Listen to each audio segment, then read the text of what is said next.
Bande à part chez Plon, ce sont des anecdotes, c'est aussi un récit très personnel avec une plume au bord du chagrin, j'ai envie de dire, et ça donne beaucoup de rencontres de Nicolas Sarkozy à Claude Lévi-Strauss. On va en parler juste après l'invitation de Stéphanie Despierres. Regardez. Si on vous invite, Guillaume Durand, c'est pour parler de votre dernier livre, dans lequel vous dressez une série de portraits de stars et d'hommes politiques. Après une longue carrière de journaliste, à 72 ans, dites-vous, je n'interviewe plus, je converse. Nicolas Sarkozy vous accorde une longue conversation. L'ancien président revient sur son parcours avec la modestie qui le caractérise. La politique, comme une mystique, m'a choisi davantage que je ne l'ai choisi. Pour vous, Laurent Wauquiez est le carnassier de la politique. Vous le surnommez Burt, comme Burt Lancaster. François Bayrou est l'éternel disparu qui réapparaît. Malgré vos multiples tentatives de lui faire raconter en détail la discussion avec Emmanuel Macron, qui scella leur alliance en 2017, le Béarnais n'est pas bavard. Jean-Luc Mélenchon, lui, n'a même pas répondu à vos sollicitations. Vous racontez en revanche 2 rencontres en 2014 et 2024 avec Bruno Le Maire, l'ange exterminateur. On sent qu'il vous intrigue, vous partagez l'amour de la littérature. D'ailleurs, vous posez la question. Le prix Goncourt ou l'Élysée ? Il y a 10 ans, je t'aurais répondu les deux. Aujourd'hui, je veux être fier de ce que je fais, c'est tout. Je suis arrivé à faire avancer mon pays dans la bonne direction. Vous trouvez quelques qualités à Marine Le Pen ? La politique au plus haut niveau nécessite une qualité majeure.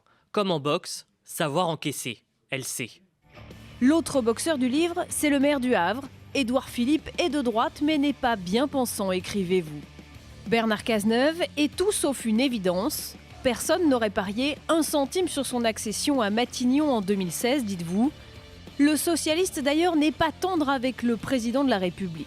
Emmanuel Macron n'est pas arrivé dans un monde vierge. Le reconnaître serait élégant de sa part. J'ignore pourquoi il ne le fait pas. Dans votre galerie, il y a un absent, Michel Barnier. Vous nous direz ce que vous inspire ce moment où l'ancien monde tente de cohabiter avec l'ex-nouveau monde. Alors avant d'en parler justement de Michel Barnier, moi ce qui m'a frappé, c'est que vous faites un peu bande à part dans le journalisme politique depuis toujours. C'est tout sauf un bouquin de journaliste politique à thèse avec la recherche d'une forme de vérité très très peu pour vous. Qu'est-ce qu'il représente pour vous les politiques ? Alors d'abord, j'ai toujours travaillé un peu tout seul, même si j'ai travaillé dans des collectivités journalistiques, hein, j'ai dans plein de rédactions. Donc je me sens tout à fait partie prenante de ces rédactions. Bien sûr. Mais il y a un côté franc-tireur chez vous voilà, dans ce milieu. J'ai toujours fait ça. Je disais souvent le soir, je vais les voir, parce que j'ai l'impression que vous le savez aussi bien que moi, Myriam, on ne peut pas trouver des informations dans les poubelles. Donc si vous n'allez pas voir directement les gens qui sont en responsabilité, c'est impossible de savoir quelque chose. Au bout d'un certain temps, ça crée évidemment des relations. Ça crée des inimitiés terribles, il y en a beaucoup dans le livre. Avec mais moi, qui j'ai vous avez choisi... rompu d'ailleurs ? Oui, par exemple, il m'est arrivé d'avoir ou plutôt de subir des colères terribles de Nicolas Sarkozy, d'avoir des fâcheries terribles avec Villepin, d'avoir des moments avec beaucoup d'autres qui ont été extrêmement compliqués. Mais c'est pas pour ça que je vais écrire sur eux d'une manière méchante, parce que ça n'a pas de sens. Ce qu'il faut, c'est qu'on comprenne exactement ce qui leur est arrivé. Et vous avez compris ce qui vous attire chez eux ? Alors, la première chose, si vous voulez, qui, moi, m'a attiré ma génération, c'était l'armée des ombres. C'est-à-dire que moi, j'ai voté à gauche, j'ai voté à droite, mais dans mon imaginaire, j'ai d'abord voté pour la résistance. Et donc, tous ceux qui se sont bien comportés pendant la guerre, c'est une question qu'on posait à nos parents, puisque c'était quand même ça qui était en question quand je suis né, en 1952, c'est qu'est-ce que tu as fait exactement ? On sortait quand même d'un monde de quel côté ? Terrible. Voilà. Et ça a marqué aussi bien François Hollande, qui est un père de droite, Nicolas Sarkozy, qui est un grand amoureux de Romain Gary. Tout à l'heure, on a vu Édouard Philippe ou même Bruno Le Maire. Ils se sont posés le même type de questions, y compris Villepin.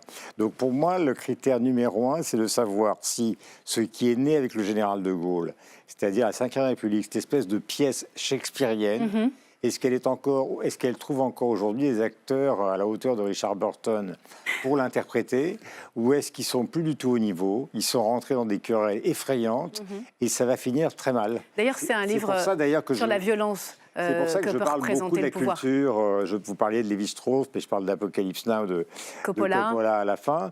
Parce que la réponse à cette interrogation sur la pérennité de la Ve République, elle est plus dans la culture que dans le monde politique. Alors pourquoi? Ça m'intéresse, parce que vous dites qu'au fond, ce crépuscule de la Ve que vous décrivez très bien, Moi, je le ressens. vous le ressentez. C'est ça Ouais. qui est intéressant. Et ils vous en parlent ressentez. eux-mêmes. Hein.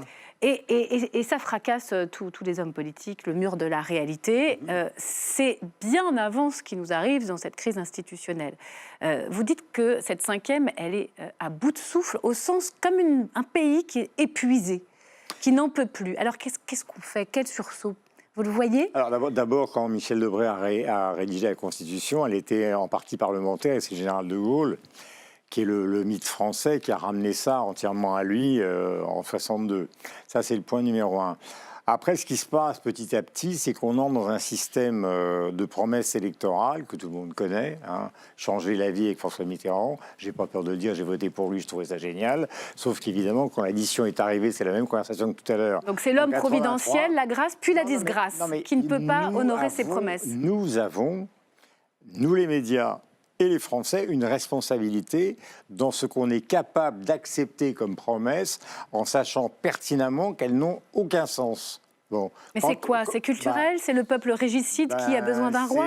C'est cette espèce de mélange de l'envie de croire à des promesses électorales qui sont forcément des promesses légèrement démagogiques. Pierre Mauroy, par exemple, Premier ministre de François Mitterrand, que j'ai vu à la fin de sa vie longuement, il ne croyait pas une seule seconde au programme de la gauche, et pourtant il a été le premier à le mettre en Oui. musique. Il y a un Donc, si vous double voulez- discours. Non, mais oui, il y a une démagogie qui s'est installée. Et la deuxième chose que vous avez parfaitement soulignée et qui est importante, c'est qu'à chaque fois, on est tamponné par quelque chose qui n'était pas prévu. Alors, L'attentat, le Covid, les crises financières. et le chaos du monde est de plus en plus Et fracassant. alors là, on est ensemble parce que vous avez maintenant une espèce de guerre effrayante. Et la position de la France aujourd'hui, hein, parce qu'on parle du budget de la sécurité sociale, mais il y a aussi notre responsabilité.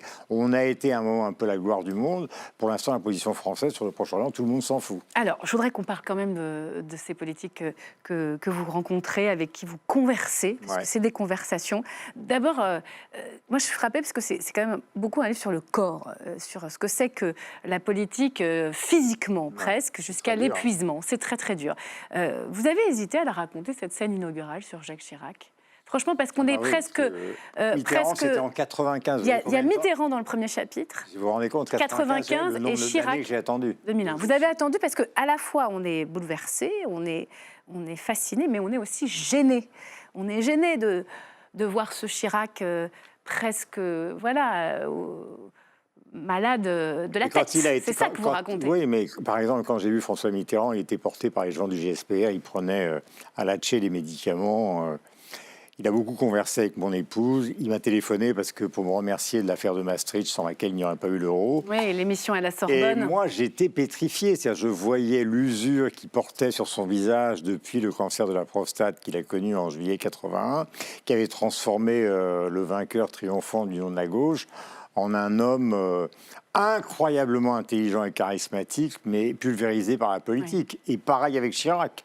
C'est-à-dire Chirac, après son AVC, d'ailleurs Catherine Ney l'a décrit quand il a été réélu, il était dans un état de dépression terrible. C'est-à-dire le poids d'un système non parlementaire qui repose uniquement sur un homme devient tellement colossal que petit à petit, il y a une sorte de déréalisation qui finit par les toucher tous. Et les portraits, vous les avez cités, vous avez vu les gens, Vaz, Barouin et beaucoup d'autres, mais ils disparaissent. Regardez Bruno Le Maire, 7 ans à l'économie. Il ne se remettra pas, à votre avis Non, je n'en sais des rien comptes parce qu'à publics. mon avis, il va régler ses comptes.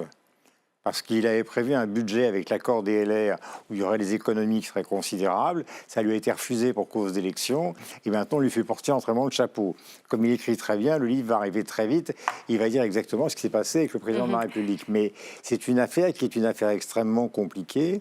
Je ne voudrais pas que ce soit un livre funèbre, mais plutôt un livre d'espoir. En revanche, je pense qu'on a intérêt tous, comme vous l'avez fait pendant l'émission, à regarder les choses en face. Oui. Ce qui n'est pas totalement, vous l'avez suggéré, le cas des Français qui ont un problème avec l'économie et qui en même temps ont un côté régicide assez Ouais. dangereux. Alors, je voudrais qu'on dise un tout petit mot. Il y a Nicolas Sarkozy, c'est hyper intéressant. Je donne quelques anecdotes pour donner envie Je de vous en lire. prie. Qui déteste le mot égalité, j'ai appris ça. Il dit que c'est un mensonge, libre, fraternel, différent. Voilà ce que devrait être la devise de la France.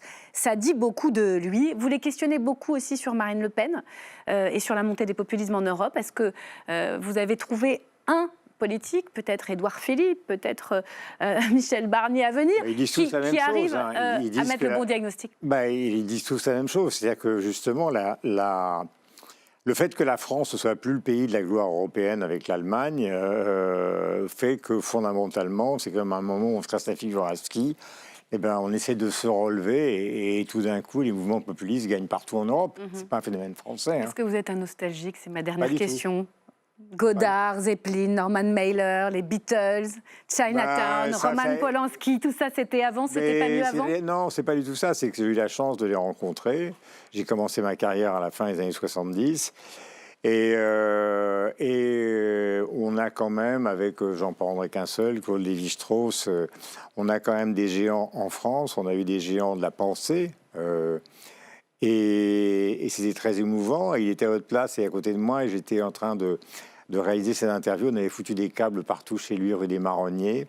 C'est la télévision que nous représentons. Sa pauvre épouse, que j'aime énormément et que je salue, qui est quand même une chercheuse au CNRS, avait été quasiment poussée par l'équipe de télé dans la cuisine. Et il m'a dit, vous savez, Guillaume, ce qu'il y a de plus primitif au monde, c'est d'abord et avant tout la télévision. On s'arrête là, merci.